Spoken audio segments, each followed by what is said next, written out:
Just as a reminder, you can visit us at thepandapod.com. That's thepandapod.com to grab our RSS feed, listen directly, and share PandaPod with your family and friends. You can also reach us directly via email through podcast at thepandapod.com. Thanks for listening. Ever felt like you're wandering through a world that doesn't quite fit? Like you're a square peg being nudged into a round hole? Maybe you've caught yourself gazing up at the stars, pondering the mysteries that seem to slip through the fingers of conventional wisdom. Do esoteric beliefs resonate with you more than everyday chatter? Is there a voice inside you whispering that there's infinitely more to this universe than what meets our 3D eyes? If any of this sounds familiar, if any of these questions stir something deep within you, then you might just be the alien we're looking for. This isn't about being from another planet. It's about feeling like you're out of place in this one. It's about believing in the extraordinary, the spaces between. So tell us, do you feel that call, that pull towards something, somewhere that defies the ordinary? If so, welcome. Your mothership, Hot Alien Summer Camp, is calling you home. Are you ready to answer that call? To step into a space where your unique beliefs aren't just accepted but celebrated? Imagine a place where the extraordinary is the norm and the mysteries of the cosmos are the evening's main topic of discussion. A retreat where every workshop, every activity, and every shared meal is an opportunity to explore what lies beyond our conventional 3D experience. Did you find yourself nodding along just then? Feeling that spark of excitement at the thought of connecting with others who share your curiosity for the unknown? Then it's no coincidence you're hearing this right now. This is your invitation to join us, to become a part of a community that doesn't just ask the big questions, but revels in them. And what's a gathering of aliens without a little interstellar entertainment? Prepare to laugh with beings who understand your humor, as we bring you live comedy from Cosmic Minds of Ryan Singer and Paranormal Karen Rontowski. Their insights and wit are as boundless as the universe, promising an experience that's as enlightening as it is hilarious. So, if you're ready to leave behind the world of round holes for a place where every square peg finds its place, a Hot Alien Summer Camp awaits. From August 8th through 11th in Lebanon, Tennessee, we're not just creating a retreat. We're forming a constellation of like-minded souls, each shining their unique light. Are you one of us? Are you ready to explore the depths of your alien soul among friends who understand that it's time to beat 'em up to Hot Alien Summer Camp? Your space in the cosmos is reserved. All you need to do is claim it.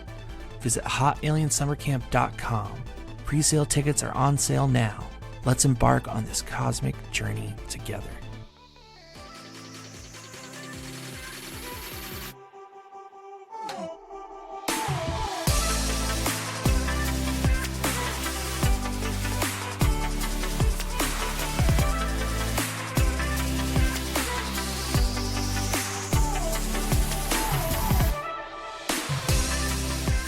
Hey everybody, and welcome to a new episode of the PandaPod Thoughts Expanded. Today we're going to talk a little bit about democracy in the United States, or non-democracy in the United States, depending on which way you want to take a look at it. We're going to start off with a couple things, and then we're going to start talking about the candidates that are currently available for the next presidential run in this year. In case you're listening to this in the future, we're talking about specifically the November 2024 election. Yeah, we're talking about the last election that America ever had. That's what we're talking about right now. Yeah, that's what we're talking about here. So speaking of the last election that we ever had, that also doesn't matter whether or not we vote in it. What's your guys' favorite gripes about this system, and how we just what's your favorite gripes about the current system is really what I'm going for. Well, I think there's a lot of stuff about. When I talk about gripes about the system, I don't just mean gripes about what it's doing, but also just gripes about, like, I think I'm just going to focus on, since we're talking about democracy in America, gripes about how the system selects its leaders, let's say, right? So if you just focus on gripes about how the system selects its leaders, there is a ton of stuff that prevents us from, I mean, effectively having our opinion make any difference, especially at a presidential level. Because, I mean, the first thing is, I mean, and we're going to be talking about presidential candidates today. So, I mean, I guess we can kind of zoom in on that level. But I mean, the very first thing that's really an impediment to democracy when you talk about presidential politics is the fact that it's the decision is spread out across the whole country. I mean, like, obviously, if you're voting for someone who's supposed to be the leader of it, it should be spread out, across the whole country, and not like some localized district picking that leader, obviously, right? But what I'm saying is that I think that in a more fair and more democratic system, the leaders who you elect to represent you, like to represent maybe not your specific district, but like the ones that directly represent you would have a lot more say than somebody who was, voted on by effectively, a huge body with all of these different districts that each have their own rules for how to determine the outcome. And, it's also the case that most states are winner takes all, right? So if somebody, if the state gets 51 or 50.1%, right, vote for one party, just a little bit past the number to push it over the majority, that means that every single one of those states' delegates go towards electing that party's candidate for president, right? So that's one thing already. Not every state is like that, but the majority of them are. That's a huge thing that effectively makes it so that the presidential candidate is not really a democratic decision, right? Because, I mean, effectively, you cancel out the votes of 40+% of people in every state.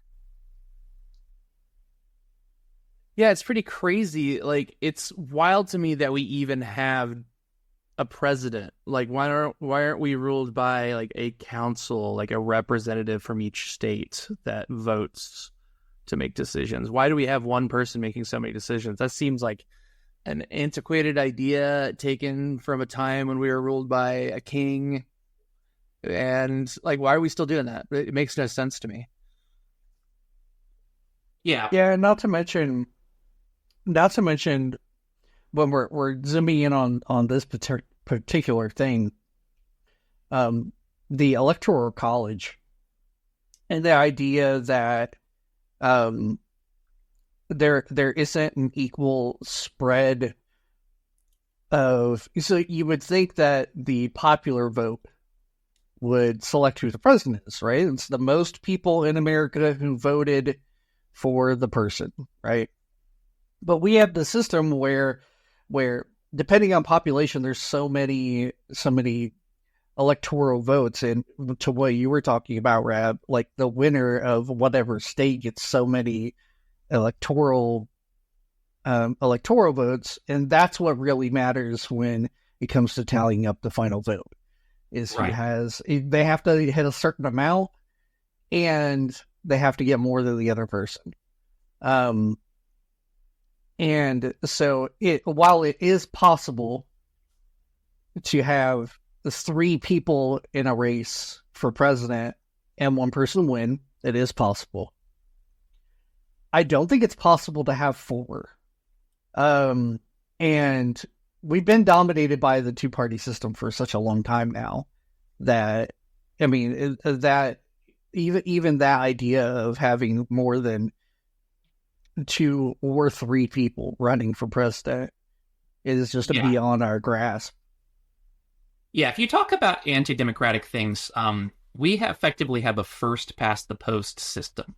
And that is, I mean, just to talk about like what's possible, a first past the post system basically means that each person, each voter only votes for one candidate, and whichever candidate gets the most votes wins. It's like the simplest elementary schooler version of democracy possible. I mean, if you think about it, it makes a lot more sense that you could have something like ranked choice voting, right? This is something it's common in European countries and stuff like that, where you go in and you rank a list of which parties you would like the most, and then you can put your favorite first. But if your favorite gets 0 votes besides you, then your vote's going to count for your second favorite, right? And so on down the list. Basically, they eliminate one party at a time until they finally get to the point where, I mean, there's lots of different ways of doing the elimination of like going through the rankings, but the basic one is that you would just eliminate one party at a time until you have a clear majority winner, right? And you're just taking the top of each person's ballot until it adds up, right? And we kind of do the same thing, but in reverse, right? So like if we take England as an example, right? So the way that we do it is it has to be done through we pick the person, but the party picks the person that we vote for, right? So the party picks the person, we vote for the person voted, which is voting for the party. And in England, it's you vote for the party, and then the party picks the person. So it's the party picks the person either way. But I mean, I think what you're trying to say is that system definitely means that like people like personality carried away, for instance, I mean, I guess some, like when you're talking about the high level election in England, they know who's going to be their, prime minister or something, right? If one party wins over another. But when you're voting for just your district, after the results are tallied, then they decide who's going to be the actually, I don't think that's true. I do think they decide who's running in each district in advance, but generally they don't know that until like the weeks before the election who's going to be running in what districts. Yeah, and so the entire idea of that we have a more free version of an election than Europe does is just false. Right. Like it's just false, and yeah. If I talk any more on that, we're just going to go down to the place that we're going to get to eventually anyway. But I don't think we're ready yet. Well, I think it's worth listing more reasons that your vote effectively doesn't matter. I mean, we've already talked about the Electoral College and the fact that basically discounts like nearly half the country's votes just based on the fact that it's winner take all for each state. And there's also the fact that the state governments are what decides the voting districts. And that has a huge play in like which districts get the most resources, how are they assigned, like how do you decide which polling place, like how many polling places there's going to be in this city versus that city, right? And this area of that city and what have you, like all that stuff is up to the state governments, and a lot of it is just designed to be racist, basically, or exclude minorities, or even exclude like just poor people, right? So a lot of that districting and decisions about not necessarily who can vote, but like who has the best access to voting, who has voting that's close by to them, like that decision is made by the people who are elected. And so therefore it's made in a way that is, to benefit those same people winning over and over again.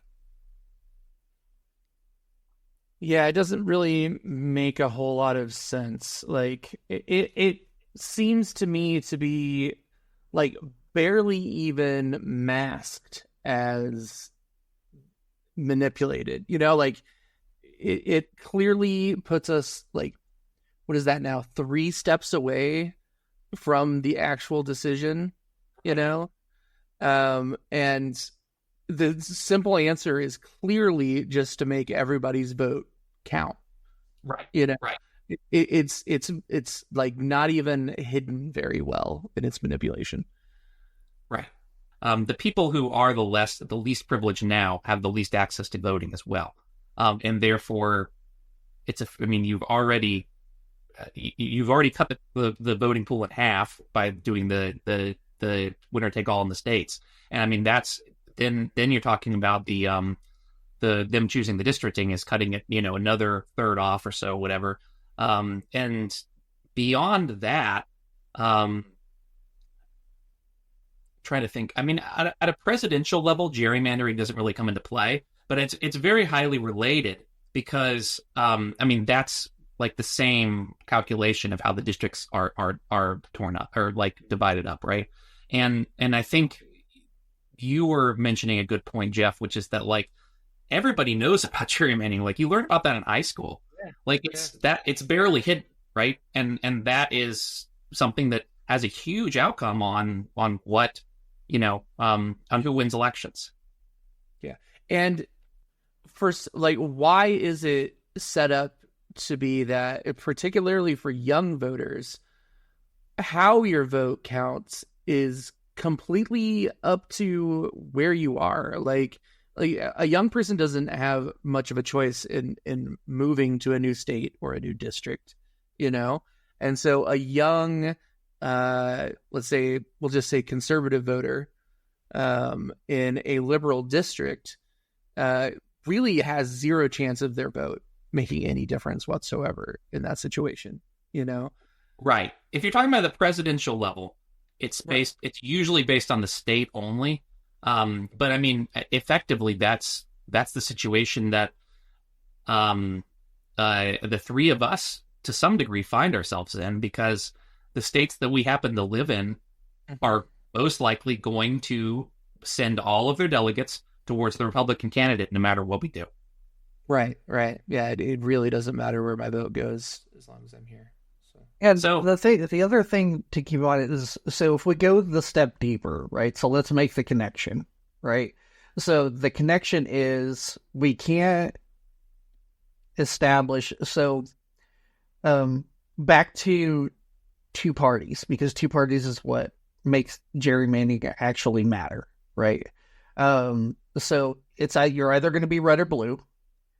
And so even if, say, for example, there was an upcoming party, even if there's no way to vote your district like independent, like that's not a thing. Like it's going to be Republican or Democrat.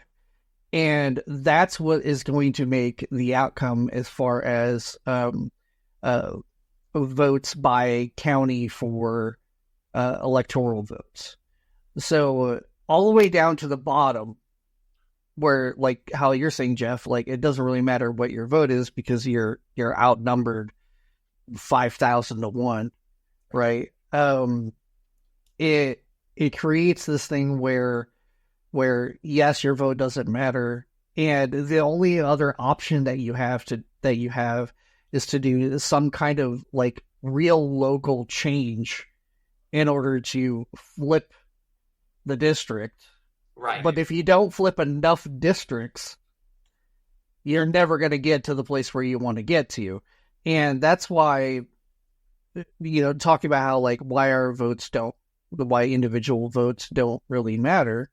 I mean, let's go back to kind of what you were saying, Rab, about it being about in a lot of ways kind of racist.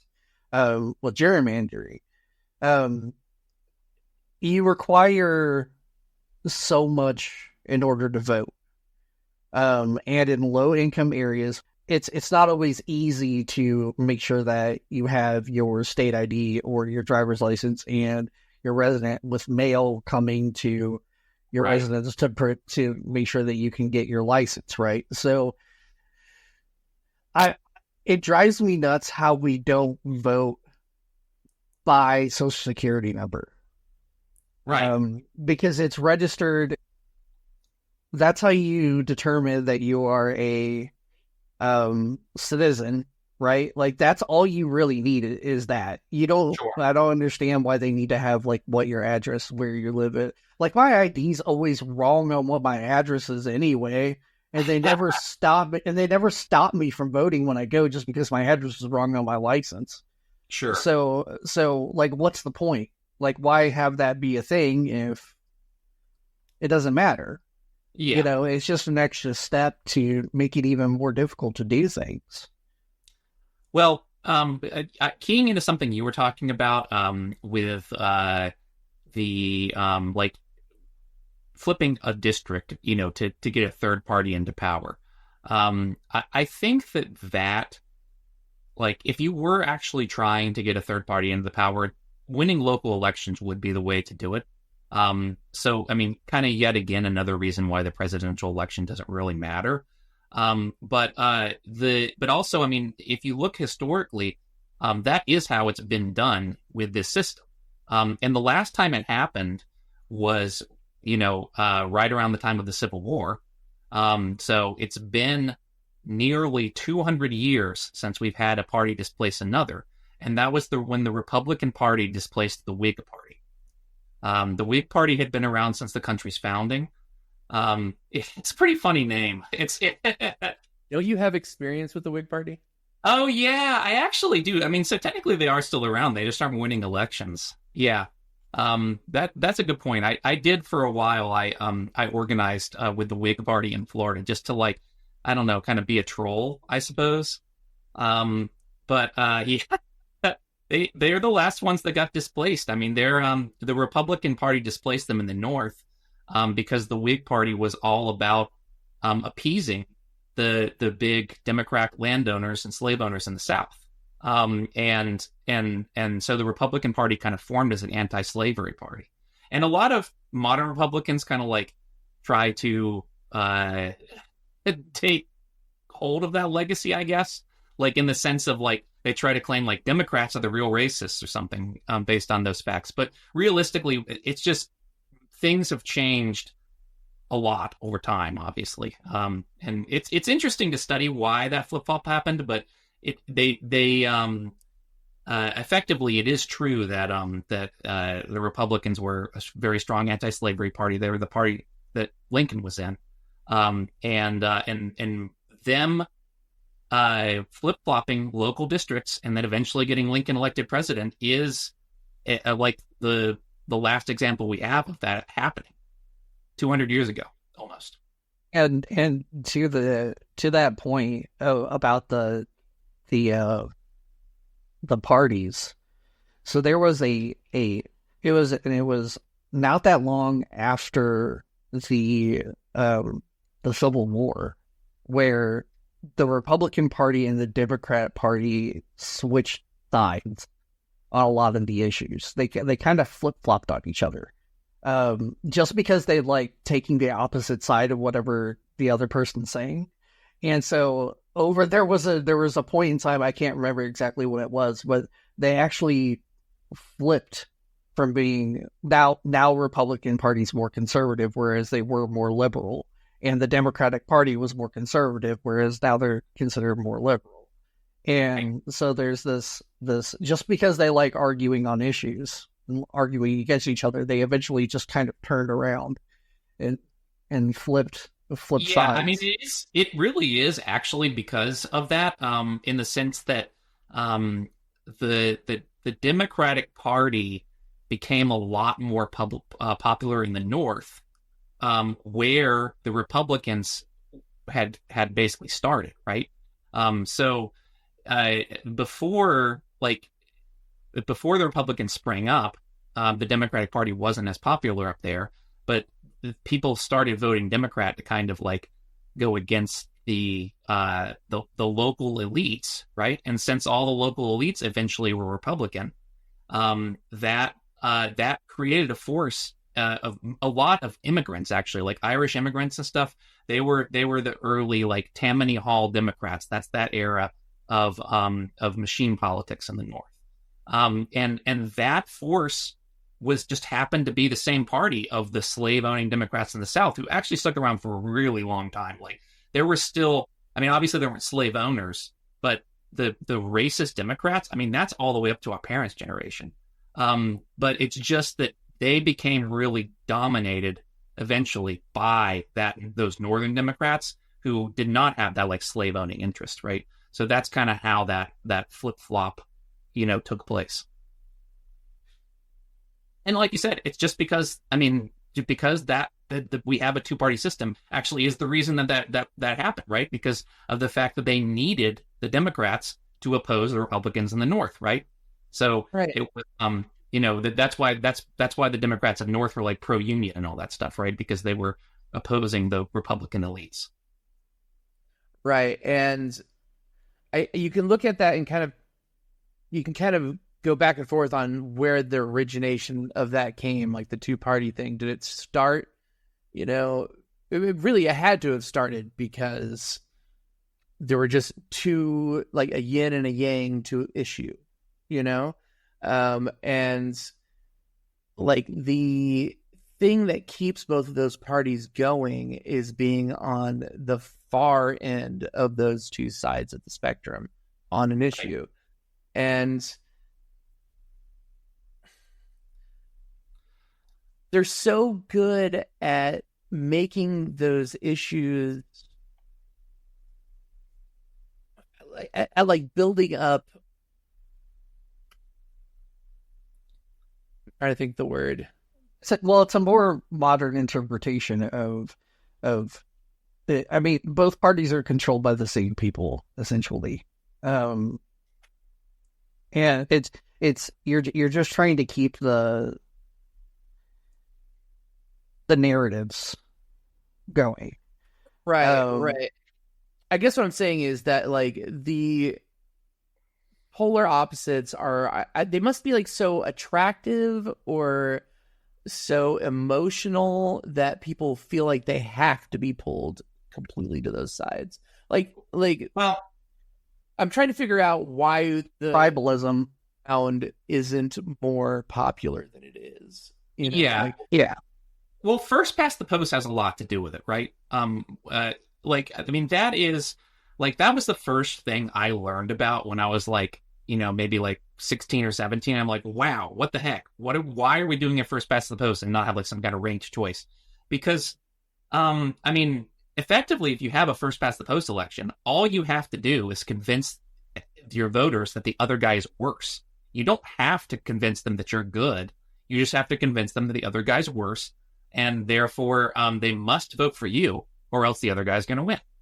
And so first past the post, like, there are some states that have tried recently doing like ranked choice voting and stuff like that, especially up north. But it's going to have a hard time taking hold if it ever does take hold, because it really does benefit the current people who are in power so that all they have to do is say, hey, the other person, the other party, the other side is going to do terrible, terrible things. And it is true. It's true for both sides. So it's easy to say that. Yeah. So why then isn't a middle option more appealing to people? Well, I think that for most people, the voters that they're the middle, basically. Wait, say that again, Jacob. Each side is trying to convince the voters that they're the middle.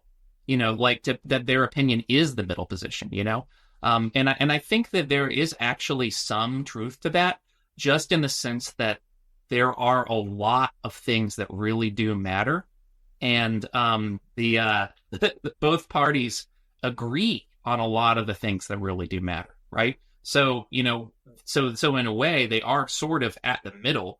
Where the middle is another question, right? But there's like a common center that they share.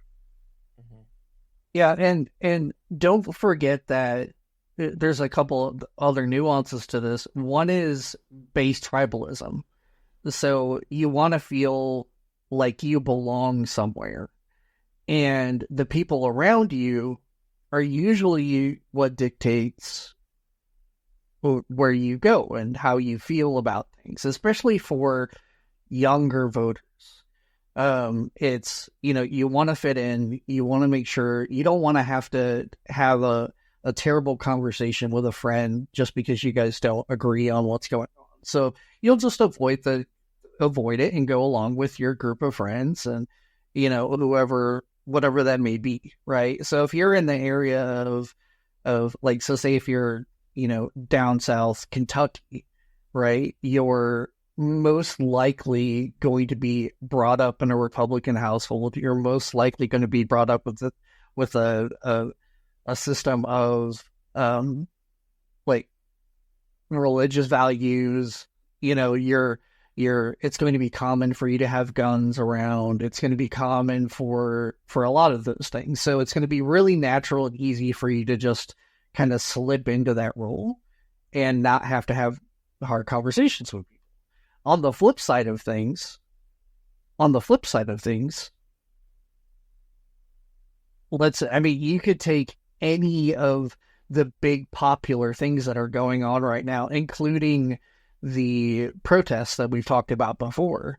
People have gone to the protests and asked, the people on campus, like, you're saying, like, from the river to the sea. Like, what do you think that means? And, a lot of them are going, I don't even know what that means. Right? Like, they're just at the protest because their friends are at the protest. Sure. It's the thing that they need to do, right? And so you have to keep in mind that there's this tribalism, and that shapes you in a way. As you get older, you're definitely going to change in some of your opinions. Some of your things are going to change, not necessarily flip. That's not always the case either. But the middle is the majority of the country. The problem is the candidates are never middle, because middle candidates are boring, and we like entertainment. Like, they just get they get labeled as weak if they don't have very, like, specifically, party line opinion on something. Yeah, the only in our history, the only other option has been a third-party independent candidate. Third-party independent candidates typically have opinions from both sides. They fall in this range where they have the middle, and they have some opinions from over here and some opinions from over here. And I mean, there's lots of examples of those. The biggest one being Ross Perot, right? Ross Perot was legitimately the one independent candidate who had opinions from over here and over here, but he was mostly right-leaning, but he still had some opinions from over here, and he voiced those. And so that's how you get somebody who's truly middle, is somebody who believes in a little bit of radical from each side, but has a bearing in the middle. So what we need is a Ross Perot who isn't a fucking dork. Yes. Yeah. Well, the other problem, I feel like Ross Perot would have had a lot better chance in this era. And the reason why I say that is because, so back then he had to buy time on a TV station in order to sit there for an hour to explain what his policies were. Yeah. Whereas the big part, like the big party candidates, just the party bought whatever time they wanted to buy for advertisements and whatever the case. But when your opinion is very complicated, you need time to explain stuff. Like, now he'd be on all the podcasts talking about how what's going to be what. There'd be 2-hour-long conversations where people could really dive in and change their mind. Right. And so, yeah, I really think he probably could have done it had the tech been different then. It makes a difference. Did Ross Perot get the opportunity to debate? Yes, he was on the debate stage. Because that, I think, is, like, I know we're just about to start getting into, like, current candidates, I think. Sure. And I think it's so ridiculous how, like, far out of their way Trump and Biden are going to not debate RFK Jr. Like, it's really funny. Like, they're going so far as to schedule debates outside of normal debate times and to refuse to use the typical, debate mediators, and refusing to have a live audience. It's crazy to me. And again, this goes back to what we were saying earlier. It's so blatantly obvious how corrupt and broken it is, and we just let it happen. But like, and what can we do? Like, I'm sitting back here just laughing at it, because what else can you do, right? Sure. Yeah. So I mean, 3.5. they were going out of their way to not have debates in general, too, because, I mean, effectively, Trump did not show up to most of the Republican debates, and there were no Democrat debates, even though there were challengers within the Democratic Party to Biden. So, the lack of debates this time around it's one of those other reasons that I feel like we're probably reaching the end of voting. Yeah. I So don't know if it like goes in a revolution way or in a a fascist tyrannical way. I don't know, but like, So- I just don't see voting lasting our lifetimes. yeah. So on your point, so 3.5 hours ago, The Hill put out an article. There was a new poll by Harvard. It's a Harvard Cap / Harris poll. 79% of voters would want Biden and Trump to debate, while 71% think those debates should include candidates from outside the major parties with RFK Jr. So out of the 80% of people, 79% of people who want a debate, 71% of them think that they definitely should include RFK Jr., who has, by the way, qualified to be part of official debate. Right. So I wasn't sure if he'd actually reached that quota.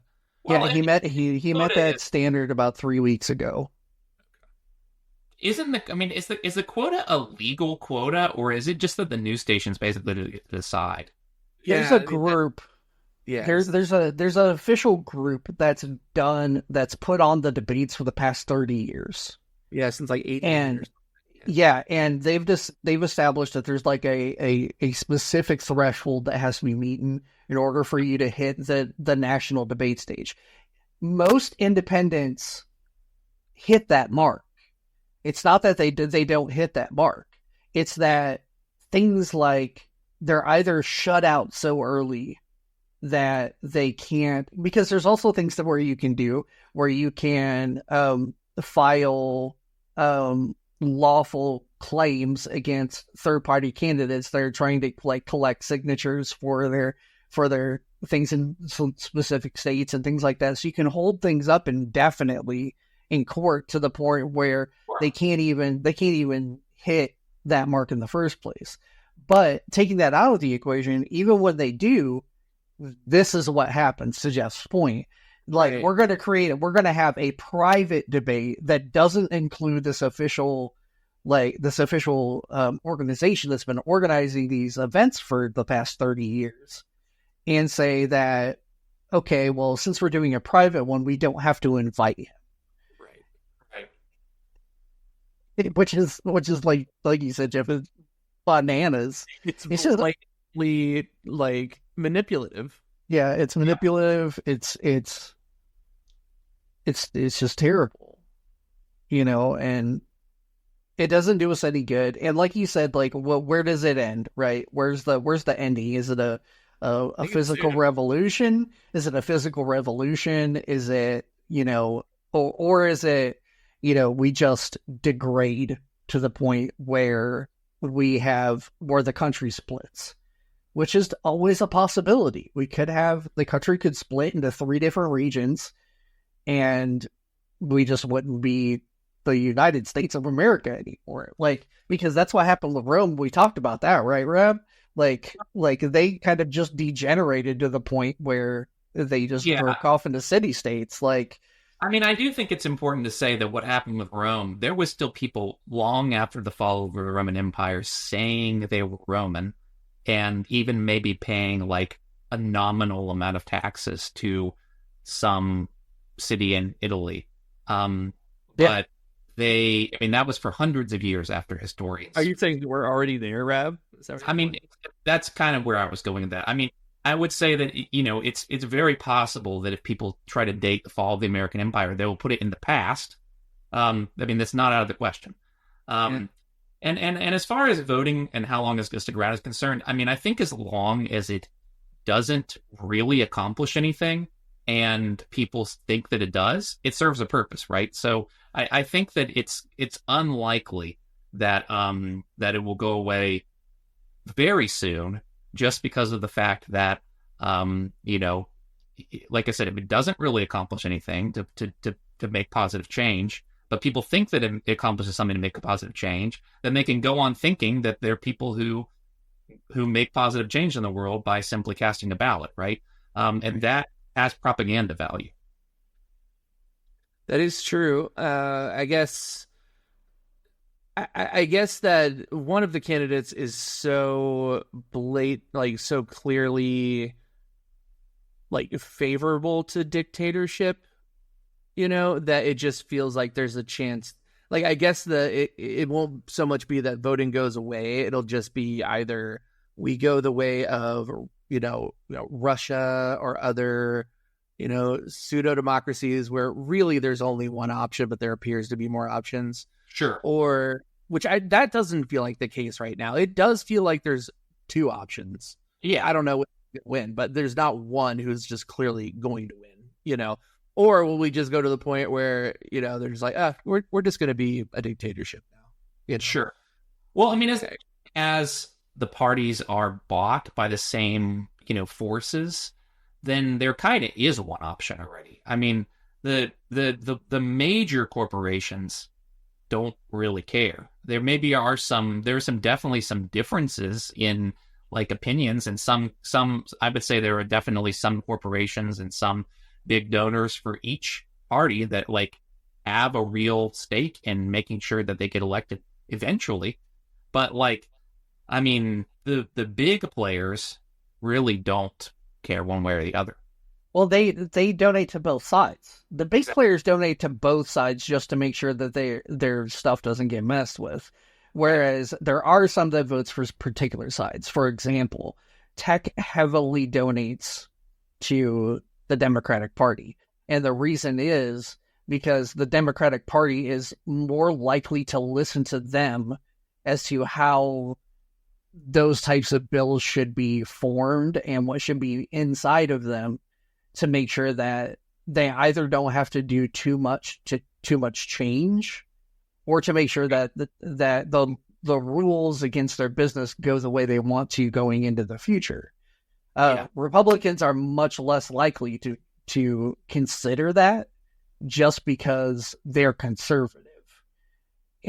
But they will give giant tech. The Republicans, on the other hand, cling really heavily to finance, and will give gigantic tax breaks to the share that owns them.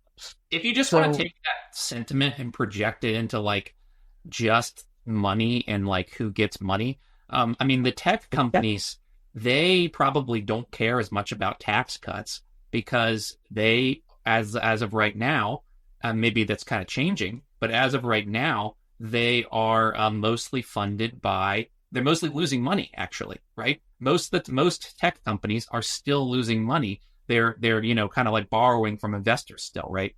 And so tax cuts don't matter as much to them, right? What matters to them is changing, making tweaks around the edges and changing the way that labor laws work. And then very established businesses, they do care a lot about tax cuts because they've already found a way to make a profit. So they want to keep them working. Right. We got 20 to 30 minutes. Let's get in on our candidate talk here. So let's start with the, I would say let's start with the most flagrant in I think our opinion, which is Jeff's favorite topic, Trump. Let's start there, okay? So there have been, and I don't remember whether or not I talk about this in a different pod or not, but the first time Trump was elected, I was very against this. on a moral grounds just based on his behavior. Sure. It had nothing to do with just because he was Republican and or that I didn't like anything that he talked about. It was just basically his character, lack of respect for things, lack of whatever the case may be, right?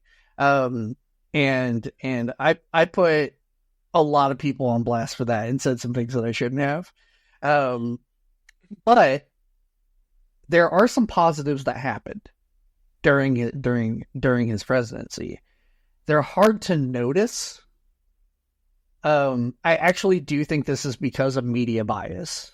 But one of the things that he did was he actually signed a bill into law that helped out people who were over the age of 21 who had autism, and giving them extra funding in order to have care and living extensions and things like that. There's actually, that's just an example. There was at least one pretty cool thing that happened there. He legalized Delta 8. Yep, he did do that. So no matter which way we go, there's some good and some bad. But Trump's terrible. He's just a terrible human being in general. And it's especially in my opinion. I like the idea of the fire of the whole, like, I'm tired of the corruption idea. Like, I get that. Like, I think we're all on board with anti-corruption. Like, but it's also not a high cost statement. Sure. Right. It's a pretty easy statement to make. Like the whole drain the swamp stuff, right? Well, it's super easy to make when you don't mean it. Yeah, exactly. It's like a really easy stuff you don't mean, which he's great at doing. Yeah. It's really good. He just says whatever he thinks will be the popular thing at the moment that he's talking. Like he never comes out and says, like, this is what my policy is going to be, right? There's no policy. There's there was the whole, like, build a wall thing, but there was no, like, policy behind it. It was just like, this is the thing I'm going to do, and Mexico's going to pay for it, right? Well, I mean, his policy was basically continue the current policy, except somewhat maybe amp it up. I mean, he did obviously not build a wall, but to the extent that there already was a wall, he extended it, and things like that. So, but effectively, his border policy was a continuation of Obama's, but more extreme. So, I mean, that's he didn't effectively drain the swamp in that area, right? He did not manage to make the swamp change tax on the border, right? Or anything else, really. But I mean, you look at that as a microcosm. Other than the things that he said on Twitter, we have absolutely no idea for the most part what actually happened during his term. Like, anything that he may have gotten accomplished. Like, can you actually sit here and think, like, what was the thing that he did? And I think there's two reasons for that. One is his cabinet was not completely full of, like, Republicans that were established. Like, he did put a lot of independent people on cabinet. And so people who don't know what they're doing make it really hard to get things done. Sure. I think that's the first one. And the second one is his entire presidency was legal. And it's still continuing. Like, right? Like, the headline is, what's the legal thing that the other party is trying to do to stop him from doing whatever it is he wants to do? And that happened throughout his presidency. His firing of Kobe being one of them, right? Like from that point forward, it's just mired in controversy from a legal standpoint. Yeah. I know one thing for sure that he did during his presidency, and that was play a lot of golf. I mean, it was constantly at the golf. Yeah. he also, when he got into office, he also said that he wasn't going to take the daily briefs unless they were shorter than 15 minutes. Hell yeah. Yeah, so he wouldn't listen to like the CIA briefing, he wouldn't listen to the FBI briefing, he wouldn't listen to any of it. He had 15 minutes and then he's like, I'm gonna eat some McDonald's, drink a Diet Coke, and then I'm gonna go golf. Like, you guys got 15 minutes to tell me what's going on. So that's why he'd go out and talk and have no authority over what he was speaking on, because he just was just like, no, I'm not gonna listen to anything you guys have to say. And there's a part of me that's like, good for you for not listening to the CIA and the FBI because they're corrupt as shit. But like, at the same time, I'm sure there was some things he probably should have known about. Well, right? I mean, so by not listening, you're effectively giving them carte blanche to do whatever they want.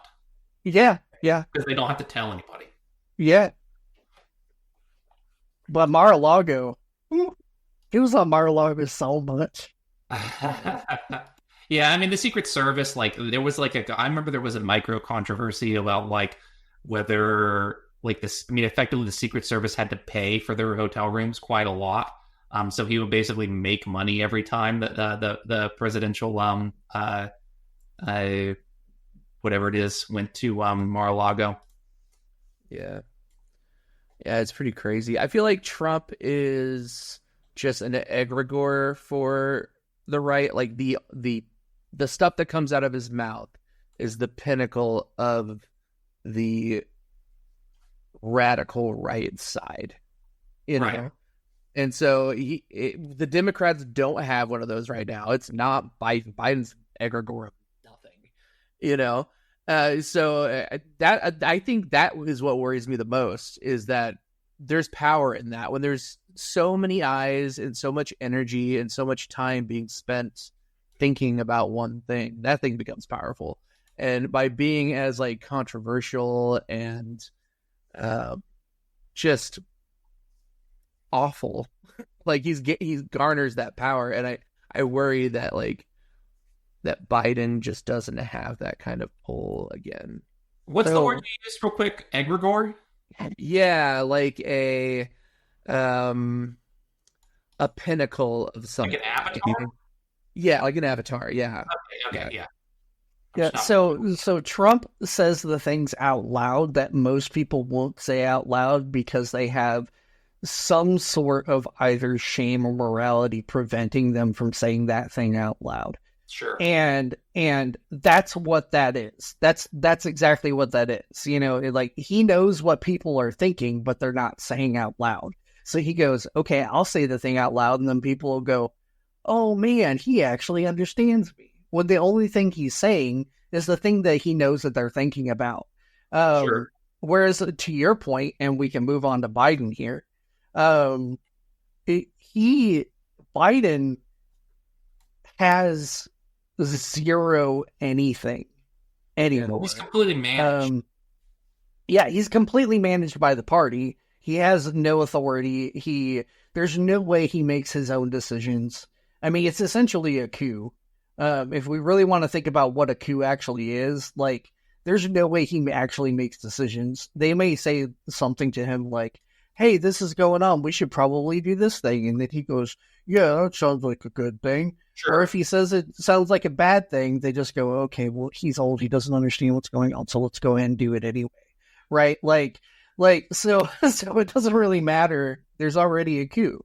And Trump isn't wrong about calling him Sleepy Joe. Like, he's just, he has no energy left anymore. And when he does come out with some energy, for sure they have hopped him up on some shit.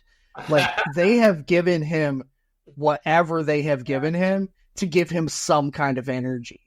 Because, the Biden, when he was vice president for Obama, is a completely different Biden than we have now. When he was the president for Biden, he'd fight with Trump, right? He'd get in the middle. He'd say, I'll punch you in the mouth, right? Like, and he had some kind of charisma to him, even though he would say the wrong thing. He said the wrong thing a lot, but at least he was animated about it. There was some kind of feeling or presence of purpose. And now it's he's just burning like Weekend at Bernie's. Right. Yeah, I mean that what I was saying about being managed, I meant kind of just even from like a PR sense. I mean, I do think that there is some element of Trump that is completely authentic, that it's just him, right? I mean, it's not, I mean, obviously he has PR people, obviously he has people writing his tweets, whatever. Or maybe he's not doing tweets anymore, but there are clear Trump tweets that are written by somebody else. I mean, there's examples of it. Like it's obvious when people are ghostwriting for him. And so what I'm saying is that that despite the fact that maybe Trump is somewhat managed, he is not from a PR perspective. There is a lot of just him shining through. I guess shining, but whatever. I just did air quotes around shining. What was I about to say? As far as like, Biden being managed from a policy perspective, I'm not sure that it really matters that much, because I'm pretty convinced that like he would be making the decisions that the U.S. government is making, even if he was the one making decisions, right? So like, I think that his actual opinions are basically being put into place. It's just that he's also not the person doing it because he's not really involved in day to day, right? And when he's not, when he says the thing that they don't want him to say, they get him off the pedestal. Right. Yeah, yeah. And then they make an announcement reversing whatever it is that he said. And that's where, like, I don't think he disagrees with most of the things that the party does. I don't think he disagrees. I mean, he's been the author of a lot of some of the most terrible legislation that's ever come across, including the war on drugs and the war in Iraq. Yeah, the war on Iraq. Which is something that people, why would they stop and think about that? Or maybe they were, a lot of people were too young when he was trying to do that stuff. It was the late 80s, early 90s, right? Like even us, like we were maybe anywhere between 5 to 10 years old when he was doing some of this stuff. Right. And so it doesn't come across. He's the face of the party. And you're voting for the party. You're not voting for the person. You think you're voting for the person, but you're not, right? It just kind of goes back to the original thing. And so to Rap's point, yes, I do think he would go along with most policy. But I also, at the same time, I don't think he's making his own decisions. And you are correct that he is being managed from a PR standpoint, because the secretary of the one that controls that, the lady that gets on the pedestal and answers all the questions. Press secretary? Yeah, the press secretary. She actually did a tweet speaking as if she was Joe Biden, but posted it to her own account instead of posting it to the official president account. Sure. So there's proof in the pudding that stuff is all being managed by her and her team. It has nothing to do with him. Didn't check that tweet either. She probably had someone delegated to someone else who delegated to someone else, So, I mean, I don't think there's anything wrong with writing tweets for somebody else. Like there's nothing inherently wrong with it, but it's just that there really is so little of Biden's authentic personality, probably even left on this earth, right? He's basically a husk. But also like, so little of that makes it through to us that, I mean, it makes him almost like nothing, and really hardly there. Yeah. Oh, speaking of zombies, right? RFK Jr. sounds like a zombie. That's what I have been. His voice, though, I can listen to him talk all day. Yeah, but that's what I imagine a zombie sounding like. Just not saying words, just really like, like that's what I imagine, and so RFK Jr., there's a lot to be said here, right? So there's things that are going for him and things that are going against him. Some of the things that are going for him. He is a Kennedy. The name means something, Sure. right? It means a lot of different things to a lot of different people, but it still means something and has recognition. He is legitimately the son of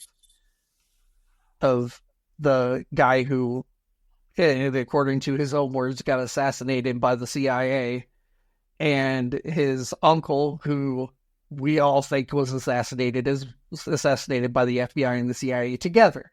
Sure. So there's something to speak of there, where he knows where the corruption is, and maybe he knows how to fight the corruption. Things that go against him, other than his voice. Well, he's 70.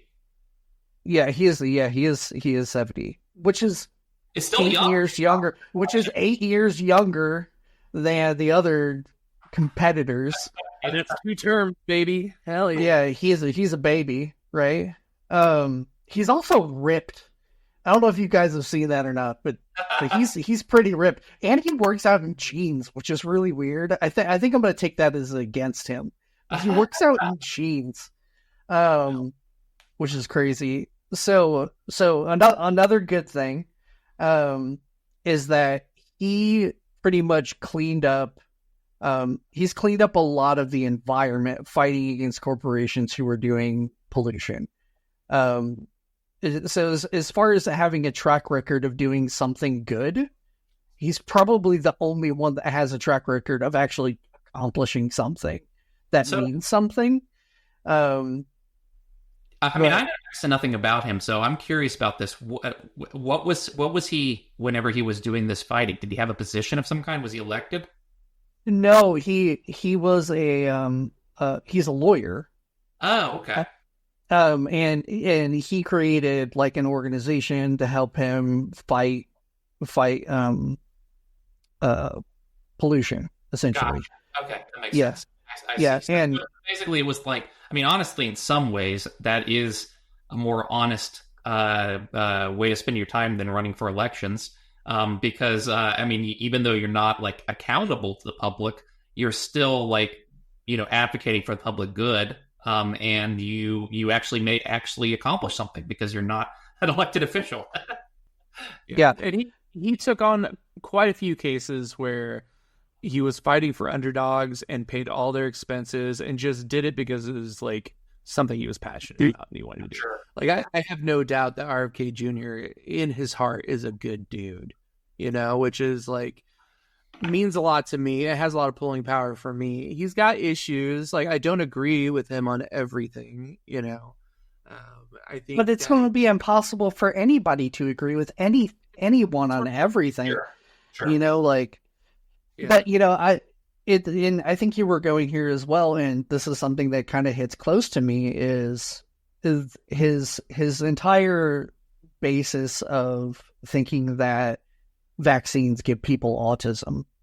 The reason why I disagree with this, and this is a big thing that people talk about in a negative with him, but it's just one issue. It's one issue out of the bajillion other issues.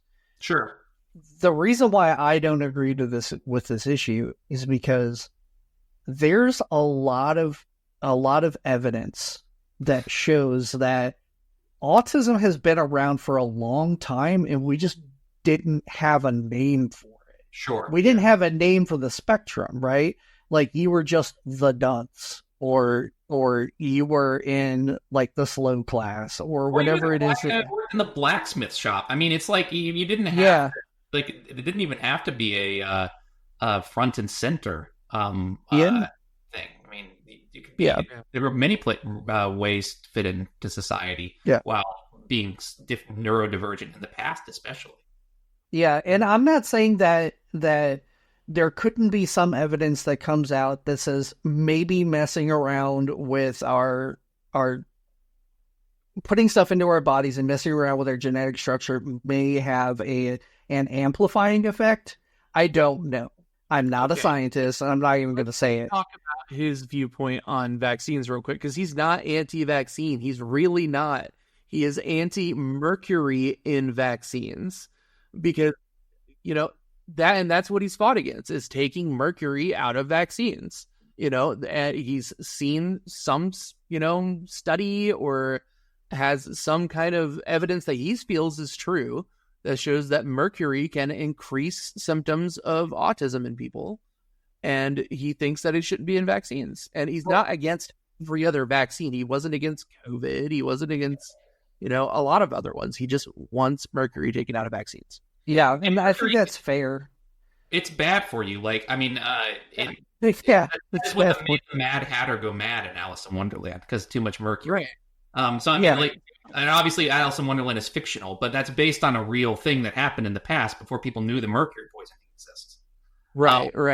I mean, the real question is whether or not it's used in amounts enough or whatever, right? But that's something that you can look past for sure. I mean, I think past bigger issues to cast votes before in the past, right? Well, the issue that RFK Jr. is running into is that everyone is spinning those kind of issues in the most extreme way, like saying, "Oh, he's anti-vax," or or most recently, he says a worm ate part of his brain, And, I mean, if you go and look at the context of it, he was clearly just trying to weasel his way out of paying his ex-wife alimony, saying shit. Okay, like, okay, yes, he probably did get a parasite that ate a small part of his brain and died up there and caused a cyst or a tumor. Okay, it's not common, but it's not uncommon. But it didn't eat away part of his ability to reason or whatever. He was just saying some small thing that happened to him as an excuse to, shoo something away into the courtroom, And as a lawyer, he probably shouldn't have done that. He probably should have been more honest. But I think all of us can understand, not wanting to pay in court. Yeah, and the other thing about that is, first off, so Biden's had how many hospitalizations for brain issues? Right. And he's the current president of the United States, whereas, so you want to make a big deal about brain stuff.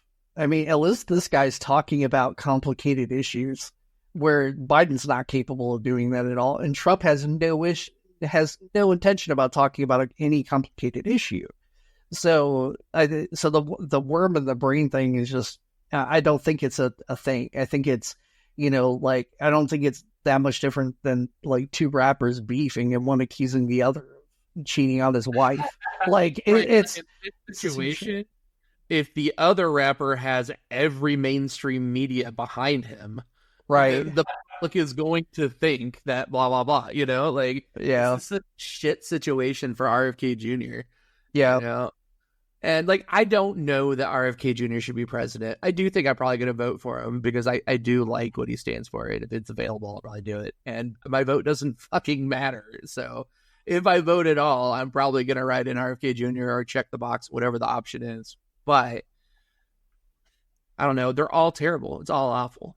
Yeah. So I wanted to kind of hit this off. So I think I agree with you. I think I like being able to put the person. So if I want to assume that my vote fucking matters, which doesn't, what does my gut and my heart tell me that I would need to do when I'm thinking about a leader? And I'm going to preface this by saying that I voted for Hillary Clinton because I didn't want Trump in office and I almost threw up. And so my thing here is I want to vote for somebody who I know has some sort of morals backing their fire and their energy. I don't want it to be somebody who doesn't have any morals, because and I'm not saying that that's religious morals. I think it just in generally of I think somebody would sit down and consider some piece of legislation into whether or not who it may cause harm to versus what are the benefits of doing Sure. that and trying to make trade-offs. And we haven't had that in so long that we need it again, right? An example of that, and even made terrible decisions, like utterly terrible decisions. But the other half of the decisions were fantastic decisions. And that's damn, I just forgot his name. Holy shit. Wasn't a U.S. president. He's also an initial president. FDR. FDR. So FDR made half good decisions, half bad decisions. But he did it from his moral standpoint. So if you voted for him, you've voted for his moral standpoint. And that's probably the last one that I can think of where we actually did that. Now, Rab, you may have a different opinion. But that's why I would vote for RFK Jr. But that's why I'd vote for RFK Jr. We should probably do an FDR episode because he fits very well into World War II.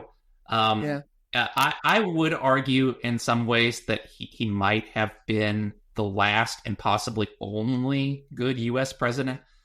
Obviously, there's plenty of bad things he did. For instance, he put Japanese people in concentration camps. That's whatever. But I mean, not whatever. But I guess there's lots of detail you can go into about why he's bad.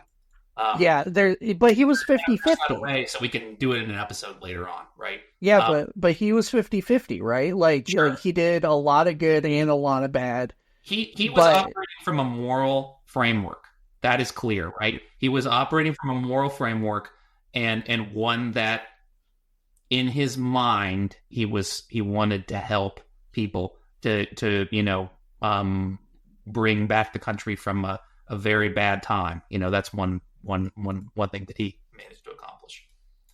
Yeah, and that's why I'd vote for RFK. That would be the only reason, but that's why he's the only candidate that I would vote for.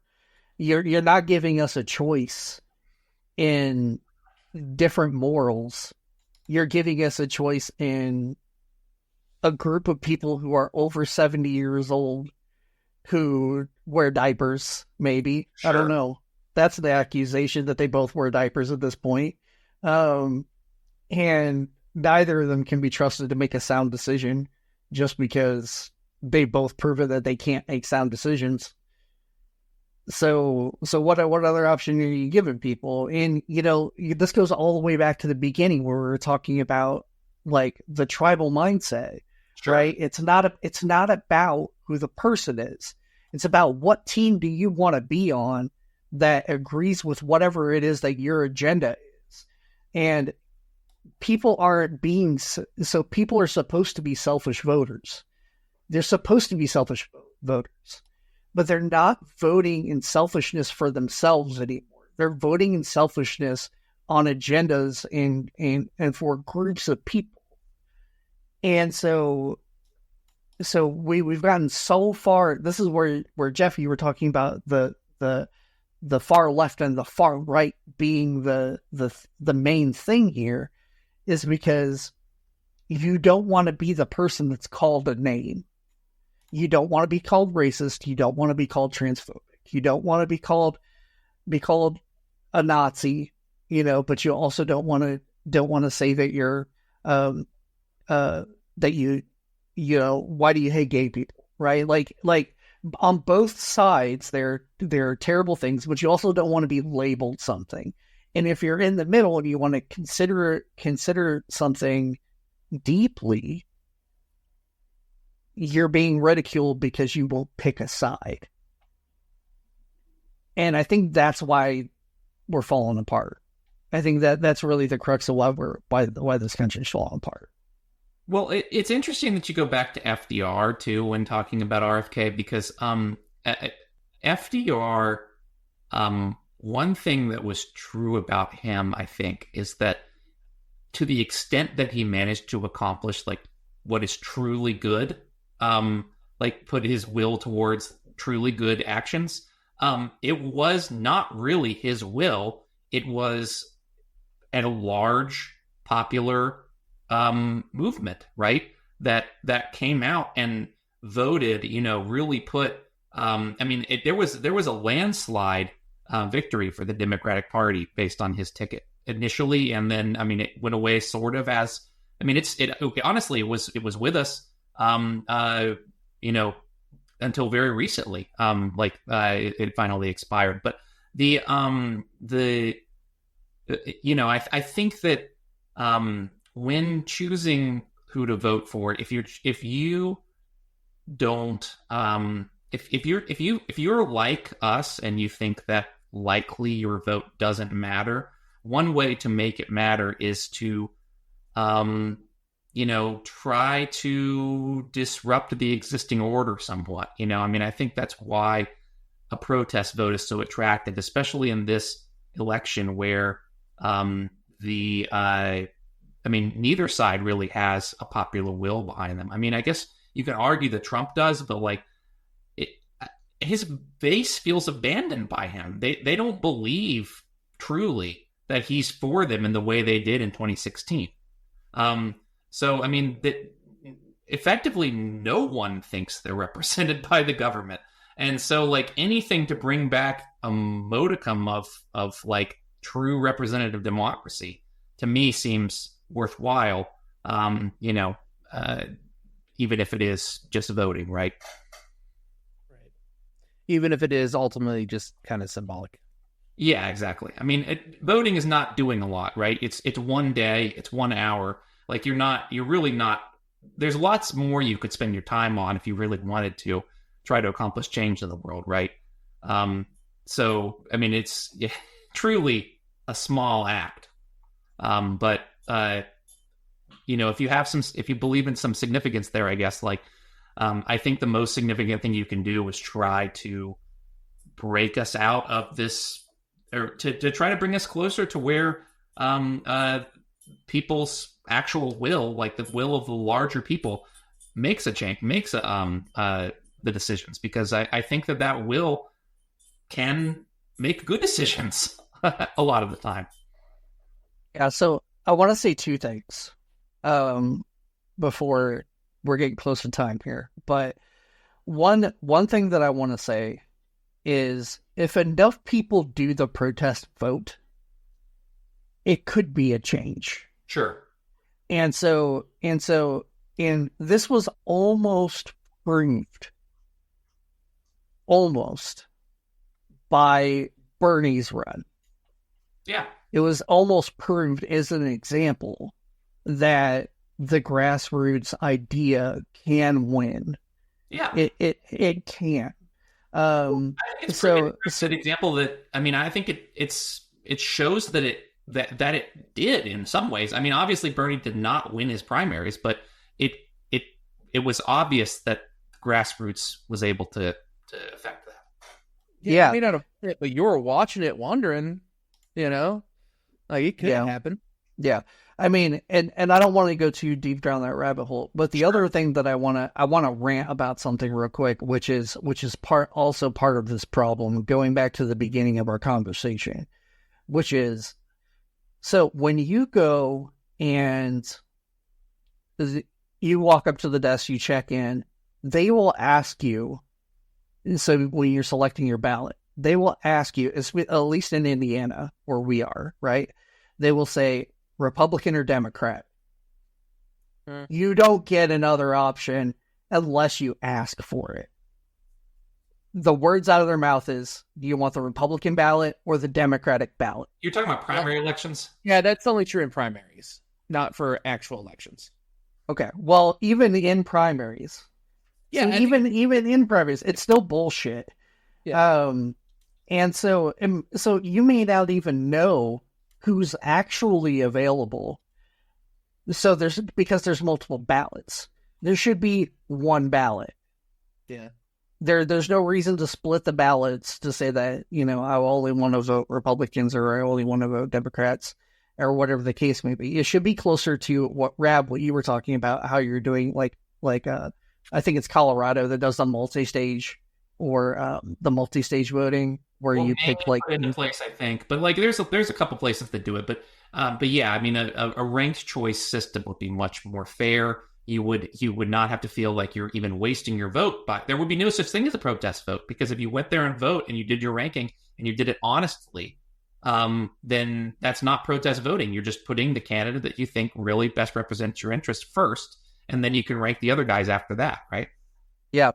And so I just wanted to rant about that for a second because it's complete bullshit. Like, you should be able to vote for both at the same time.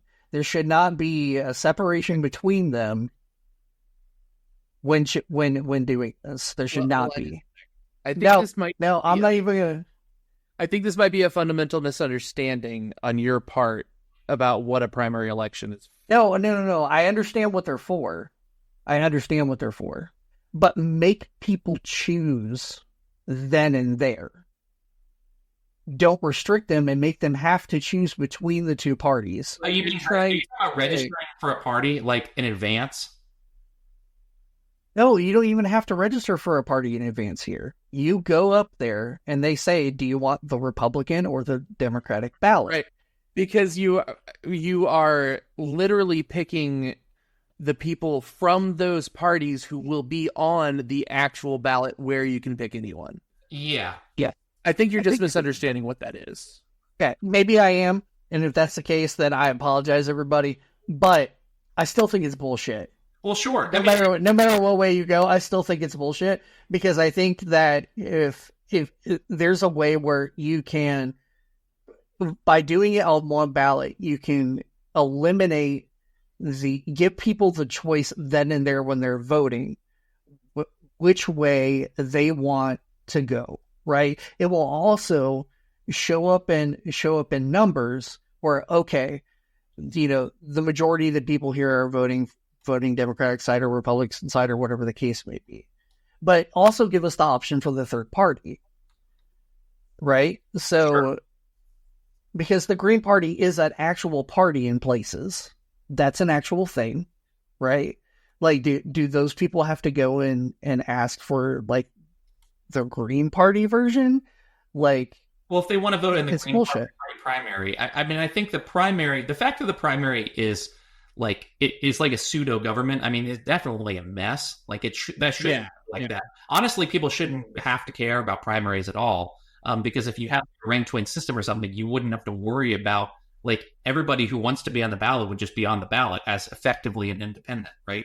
Or maybe they have a party behind them, but how that party chooses to put their candidate first, like, that's not as important, so.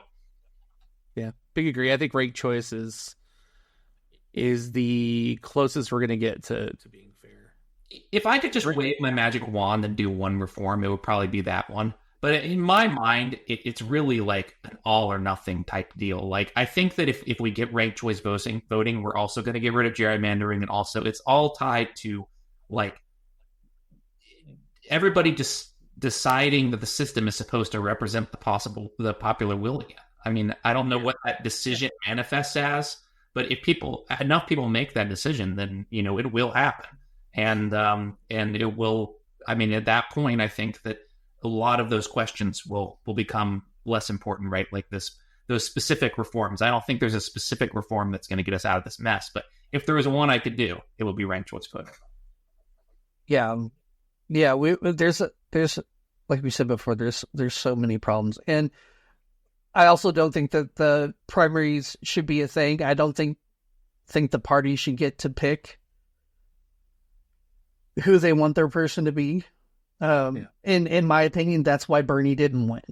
And I think that's pretty apparent that, the establishment won because they pushed the person that would follow the rules. Sure. And so if you were paying attention at all, it was really apparent that that's what happened. And And so I think that really wraps it up by your statement, just saying, like, we need ranked choice voting. We don't need gerrymandering. We don't need primaries. We don't need just two parties. We don't need, what's that called again? Electoral college. The what? Electoral college. Yeah, the electoral college. We don't need anymore. If we get rid of all those things, and every election is formed by ranked choice voting, I think we take control of the country again.